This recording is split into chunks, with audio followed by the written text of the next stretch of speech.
Ang paglubog ng araw ay karaniwang itinuturing na simbolo ng pagkumpleto, mabuti, kasamaan, misteryo, at mahika. Malaki rin ang kaugnayan ng mga ito sa mga pagtatapos at maaaring magkaroon ng iba't ibang kahulugan, parehong positibo at negatibo. Sa paglubog ng araw, ay may panibagong bukas, indikasyon na hindi pa ito ang wakas. At pag-asa ay atin pang matatanaw. Sa pagdilim ng buong kalawakan, ay tila ba dito na matatapos ang problema at bawat unos. Hindi alintanang ito'y walang hanggan.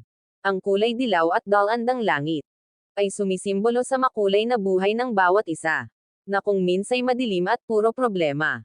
Ngiting mula sa labi ng bawat isa hindi pa rin mawawaglit. Madilim man ay may liwanag pa ring mananatili. Magulang ang siyang sinisimbolo. Sa buhay naughty ang siyang nagpapabago. At handang ibigay lahat ng ating mithi. Ang loob naughty dapat tila isang tore. May tibay, lakas at dedikasyon. Handang kamtin lahat ng ambisyon. Hindi matitibag at mangangarap kahit anong mangyari.